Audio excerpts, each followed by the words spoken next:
All right, so you might be looking at a bricked Radiadity G77 and wondering what you're going to be able to do with it. You heard that there's all kinds of like things that you can do. Well, actually, there's only one thing that you can do to unbrick it, and that is to get a J-Link programmer. These are not super expensive. You can probably get them on Amazon. I wound up buying this a while ago from AliExpress for some other reasons, but this is what it looks like. You need something that looks like this. I think I paid 16 bucks for it.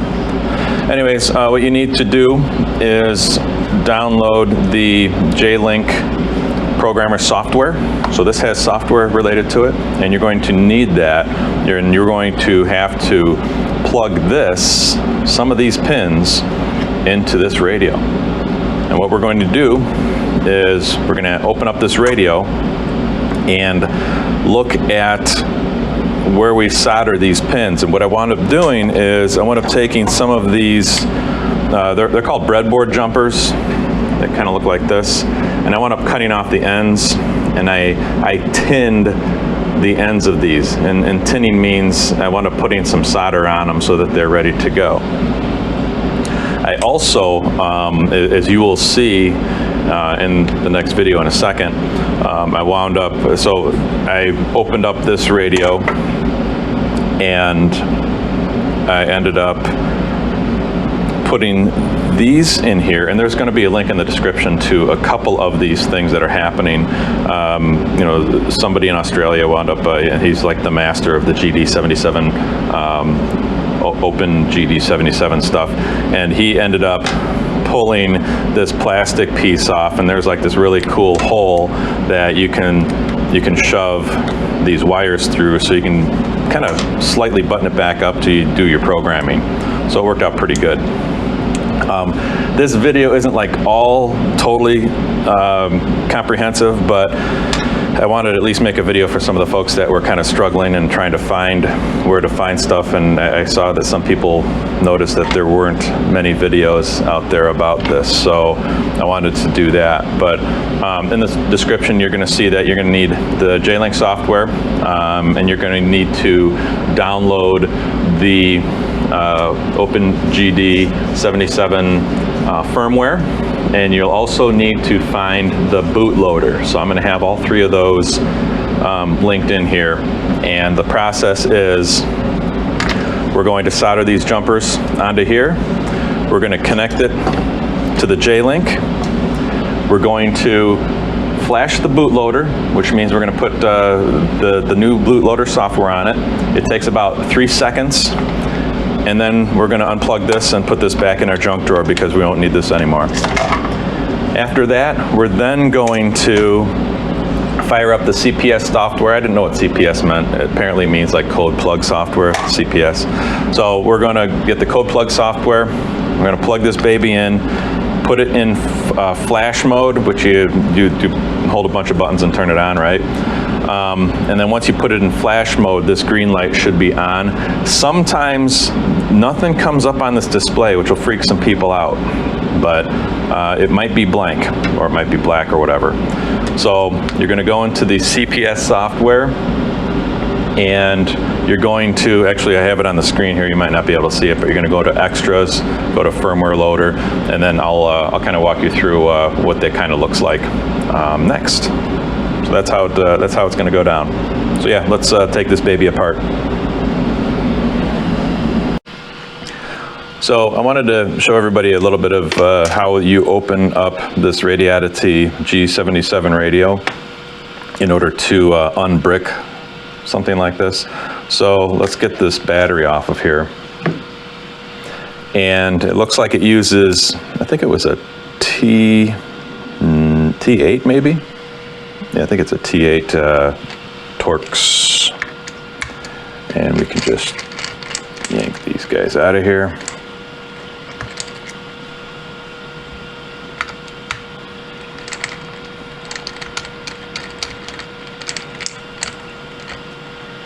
Okay, when you do that, I don't even know if you need to take this part off really, but I just do, just for simplicity reasons. And then these two guys come off.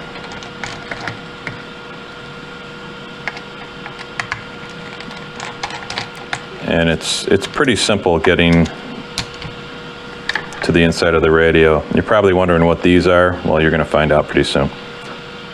So basically what we want to do now also is take off the antenna and then just take the knob and yank it off.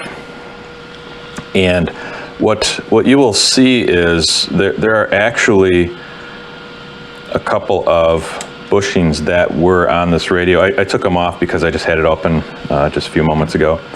But you can undo these bushings, and you can get like a needle nose, and you can kind of like put it in the slot like that and rotate it and start to move them off. So this is the antenna connector. Put that in the parts pile, and then this is the volume knob and on-off knob. Take him off, put him in the parts pile. So all you have left is to lift that up like so, but be very careful because I'm going to show you why. You're going to lift that up, and you're going to look at the radio like so, and you're going to see that there is a ribbon cable that you're going to want to disconnect. And this is a PCB board ribbon cable connector. They're kind of interesting and funky. What you want to do is, there's this white piece here, and then there's a black plastic piece at the top. If you just take some needle nose and just kind of push the left side of it up and then the right side of it up, there we go, it is fully extended. You should be able to then slide that ribbon right out of there.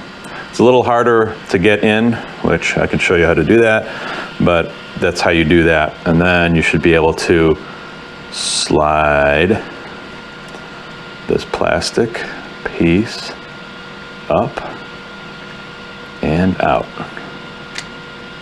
There you go. Now what you're going to have, I'm going to take these wires out because this is what we're actually opening this up for.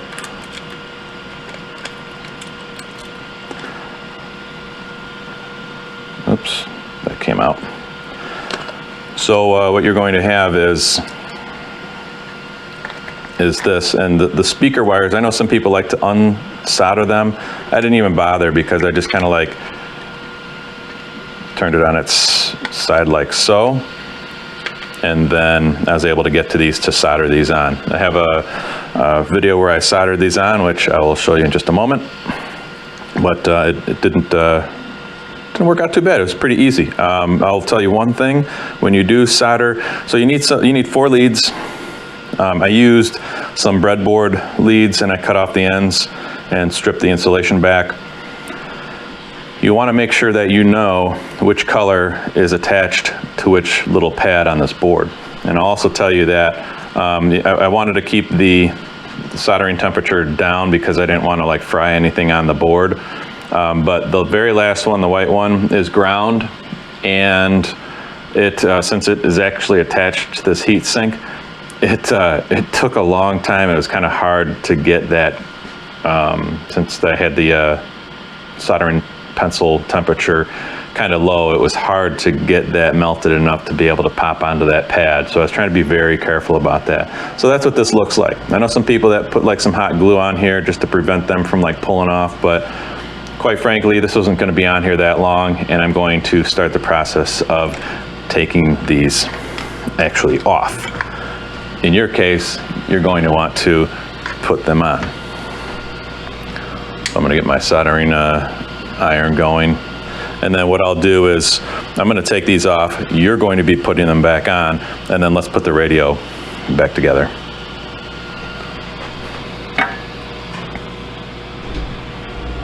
I could even pull over this dude, turn it on.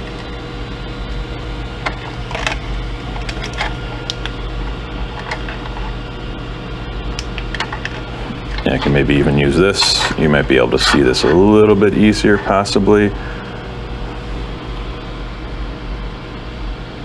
There you go. That's what my crappy soldering job looks like. I'm not sure if you can see that or not. But we'll use this to remove each one of these guys.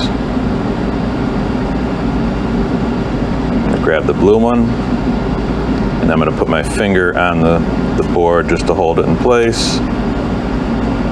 Let's melt some solder. There we go. Gone. Done. Looks fine. No worries. You want to make sure that we don't have any solder bridges bridging one to the other. Get that guy out of here.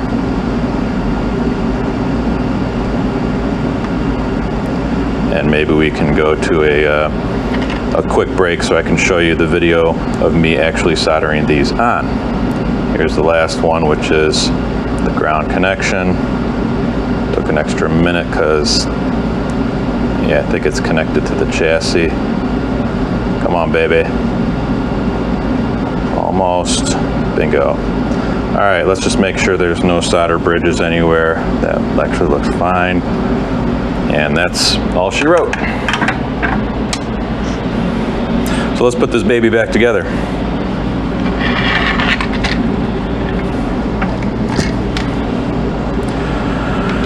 All right, so the one thing I wanted to do is this thing came out. That was unexpected. And I think it maybe goes in like so. I don't know. Let's see here. Maybe like so. There you go. So that's how that goes. Let's put the top part back in. It's a little snug. So now that we've got the antennas, the antenna and the volume knob in there, let's see if I can do this. Well, let me get my spectacles on here.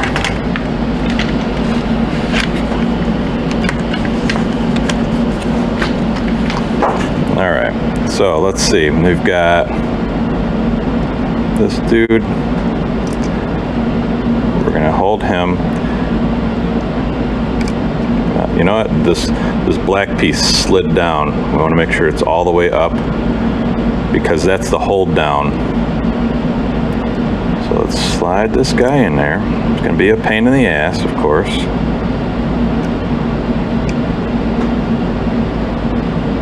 There we go. So it's in there.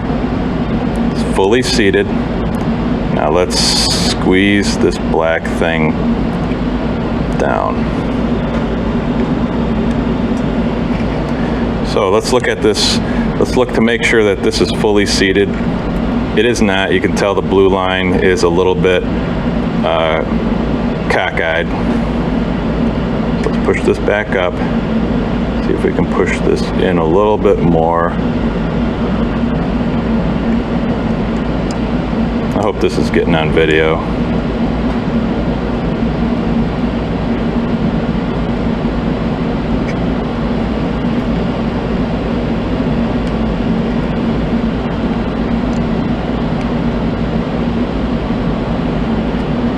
There we go. Looks good. Let's see, did I get that? Yeah, there we go. So it looks good. That's on there. And we should now be able to slide this in. But you know what, before I do that, and of course, you will be taking this out, but I am now putting it in. And you can tell, like when you slide this down and in, it's going to encapsulate this and hold it. So now, there we go. So now we've got the radio mostly back together. And let's put the whole thing all the way back together just so you can kind of see what that looks like. The first thing, you know what I'll do? So we've got this little the battery press thing. There's a little hole in it and there's a spring. Just let it sit on there for a moment. And then use this to squeeze it in there. Cool, I already have a screw in one of the holes.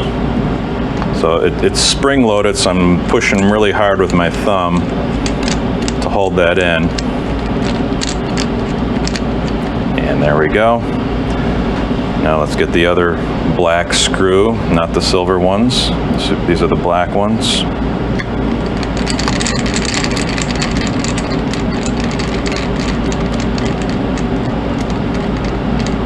There we go. And then we've got the silver ones on the bottom. 1 and 2. Let's pop these bad boys in there.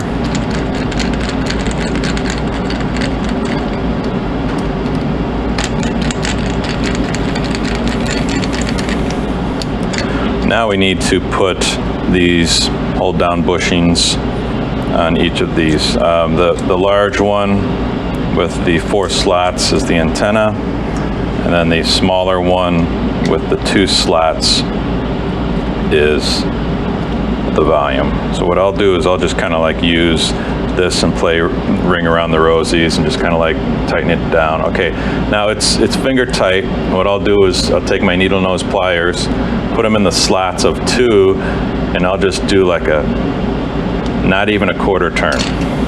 Good enough. It's not like we're making this earthquake proof. So same thing with this one. I'm just kind of like spinning it around. Okay, now it's like finger tight. What I'll do is I'll put this in there and I'll just, it's not even going 1/8 of a turn. So it's snug enough and all is good. I'm gonna put this guy in here. Push him in. There's actually, it's like, looks like a D, like that. And it's got a corresponding little notch in that post. Put it in there, all the way down. Let's pop a battery in here. Boom. We're on. Looks like it was already on. Looks good. Throw my antenna on. And I'm back in business. So now I'll be able to go and put in my my code plug or whatever I want to do, and yeah, all will be right with the world. So that's it. Got to do some programming now.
Okay, so this is what we have after we did our little soldering job. I've got the 4 wires that come out of the side, and I just yanked on this bad boy and it came out. So this is the part that goes onto there. And of course, you need to make sure that you've got reset, DIO, clock, and ground. I know which one it is. It's blue, green, orange, white. So I have these figured out. Now the thing is, when you pull out your J-Link, and you can get these on Amazon or AliExpress or, you know, all over the place, needs to kind of look like this. It's got a little connector on the end of it, like so, and of course nothing is labeled. So what you want to do is go to go to your browser and Google J-Link Pinout, and it'll take you to the Seger page. I'm not sure if you can see that, but just trust me, you'll get to the J-Link Seger page and it will show you the different pinouts. There's this thing called the JTAG interface connection, 20 pin. You might think that this is it, but keep scrolling down until you see the SWD and SWO compatibility one, and you'll see that there's a picture of a pinout on the right hand side and instructions on the left hand side of what you connect. Of course, there's only 4 wires, so there's only 4 things we're going to connect, and then there's one other thing I want to make sure that you see that we connect to. Now when you look at this diagram here and you look at this ribbon cable, you would think that, you know, pin 1 is in the upper left hand corner. You've got the little key right here, right? But this is actually a picture of that. And when you put in this ribbon cable, things kind of basically invert a little bit on you.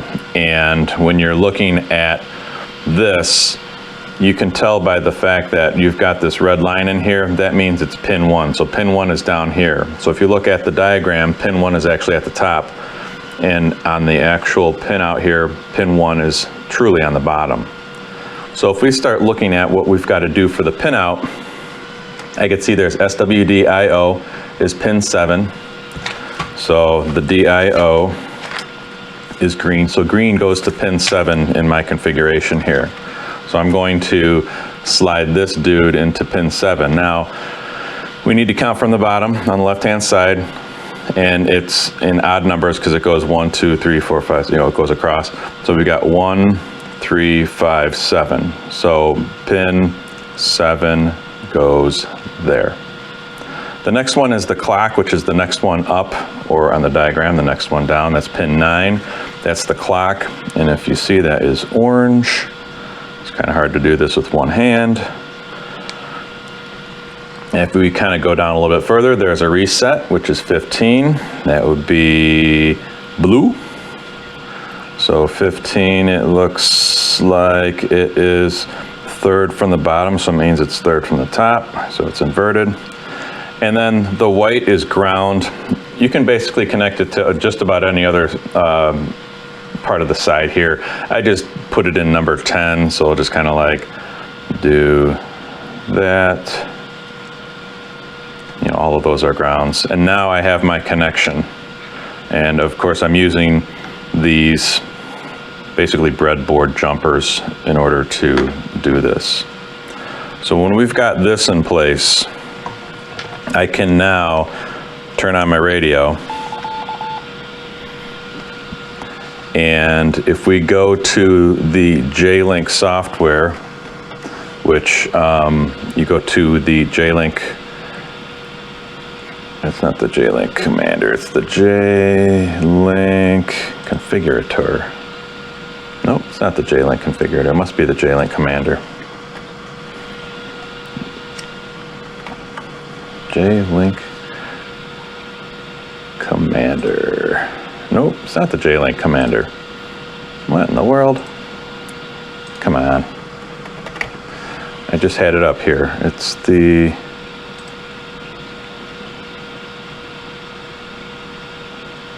Weird. It was, it should be the J-Link Programmer. Yeah, let's see if we can go find it.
Okay, so it's called the J-Flash, and it's right here, J-Flash.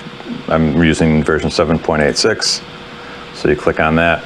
And what you do is you basically create a new project, start J-Flash, select your target device, and what you need to do is look for your device, which is actually, I'm trying to remember where that was.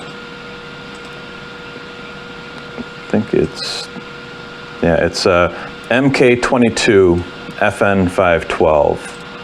So if we just type in MK22 FN5 in the middle column here under device, under the target device, you'll see MK22 FN512. There's one that, if you kind of expand this over a little bit, you'll see that says allow security and then not allow security. I just click on the one that says not allow security. I don't think it matters. And then you can hit OK. So we've got the project here. Then what you need to do is go to Target, Manual Programming. You need to erase chip. And what you can do is actually click Connect first. And you can see that it's connected successfully. If it doesn't, there's something wrong with the pins. Something came undone. Something happened there. So make sure that you, yeah, cool. So make sure that you do a target connect real quick, just to make sure. So we can connect successfully. So the first thing that you do is you do manual programming, you hit erase chip. It should go through, erase it pretty quickly. And then what you do is you go to Target, Manual Programming. Actually, before you do that, you go to File, Open Data File, and you've got to get that GD77 patched_bootloader.bin file. Click on that guy, go to Manual Programming, hit Program and Verify, and it will do its thing. So that's all you need to do in the J-Flash section. So it probably took you longer to solder everything on here and connect it to your J-Link programmer. But yeah, that's how you put the new bootloader on there.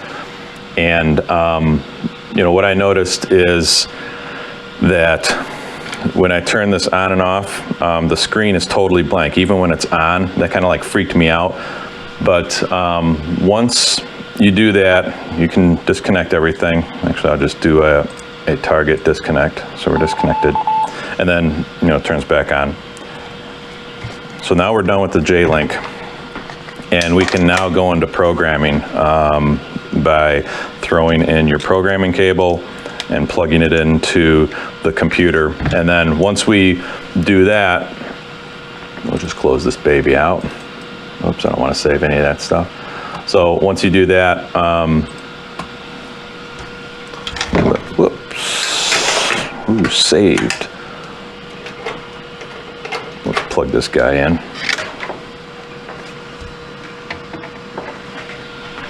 Can you still see that? Yep, all right, cool. So once you do that, you'll be able to program this guy. And in order to, so we need to do a firmware first. So we got the bootloader on, then we need to do the firmware next. So if you go to Extras, go to Firmware Loader, you'll see it says Radiatity G77. You can hit the Select Firmware version 3.6, and this is after you've downloaded the CPS, the code plug software. It should have that in there. You hit Select Firmware. You find the SGL file that you had downloaded from a previous step.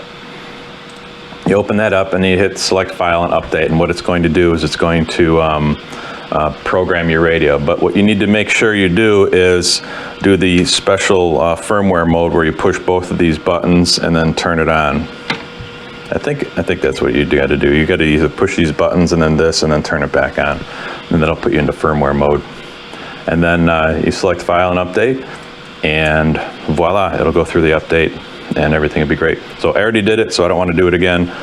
But yeah, it ended up working fine. So then I'm able to kind of communicate with this thing and, you know, send some stuff to the radio, and it looks like it's working. It's writing code plug. So what I'm going to do now is open up this radio and desolder these, because I think everything's working great, and I think I'm home free. I'm going to do nothing but be able to operate this radio normally from now on.